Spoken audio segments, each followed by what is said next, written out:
Assalamualaikum warahmatullahi wabarakatuh. Oke, teman-teman, di kesempatan kali ini kita akan membahas kisi-kisi UAS untuk mata kuliah kalkulus. Mudah-mudahan dengan adanya kisi-kisi ini, teman-teman belajarnya akan lebih tertata rapi, kemudian terstruktur, sehingga mendapatkan nilai UAS yang terbaik.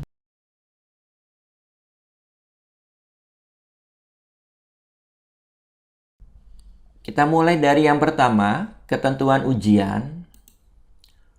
Ujian akan dilakukan secara offline. Artinya teman-teman hadir di kampus, kemudian mengerjakan soal ujian. Kemudian yang kedua, ujian bersifat closed book. Artinya teman-teman tidak diperkenankan untuk membuka catatan dalam bentuk apapun.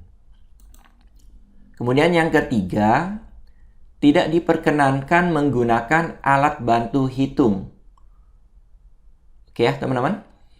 Berikutnya, bentuk soal ujian adalah pilihan ganda dengan 10 dibagi 2 pilihan.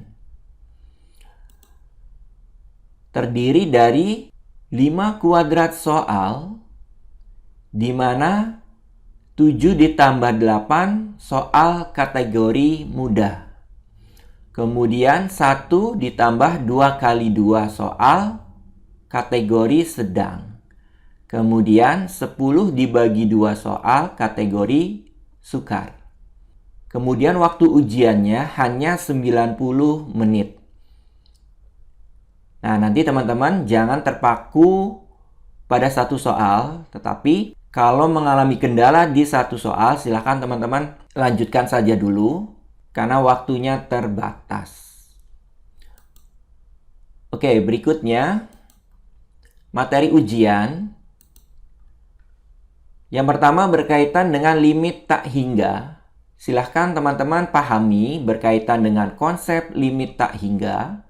Kemudian teman-teman juga harus dapat menentukan nilai limit tak hingga.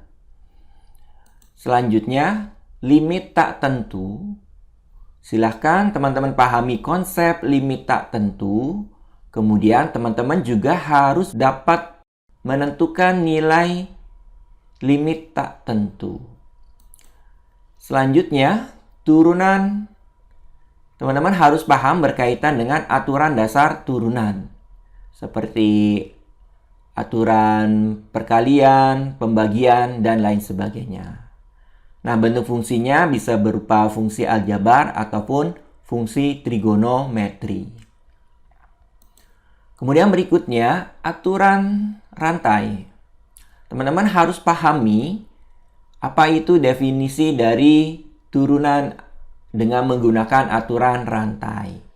Kemudian, teman-teman harus mampu menentukan turunan fungsi dengan menggunakan aturan rantai, baik itu ada 2 pemisalan ataupun 3 pemisalan. Kemudian berikutnya, turunan tingkat tinggi. Pahami dulu apa itu definisi dari turunan tingkat tinggi. Kemudian teman-teman harus mampu menentukan turunan tingkat tinggi, baik fungsi aljabar ataupun fungsi trigonometri. Selanjutnya, turunan implisit. Teman-teman harus pahami definisi fungsi implisit. Kemudian mampu menentukan turunan fungsi implisit. Selanjutnya, berkaitan dengan integral tak tentu.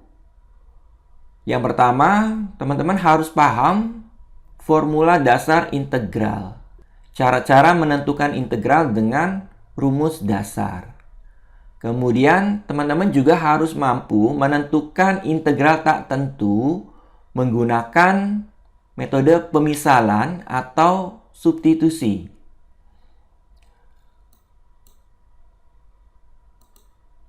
Oke, berikutnya yang ke-9, integral tentu. Teman-teman harus dapat menentukan nilai integral tentu, kemudian dapat menentukan nilai integral tentu hanya dengan menggunakan sifat-sifat integral. Oke ya teman-teman, ini adalah materi ujiannya. Mudah-mudahan sangat membantu dalam proses mempersiapkan ujiannya, dalam proses pembelajarannya. Karena akan lebih tertata, terstruktur, dan terarah. Oke? Selamat menempuh ujian akhir semester. Semangat UAS. Salam UAS. Terima kasih atas perhatiannya. Saya akhiri. Wassalamualaikum warahmatullahi wabarakatuh.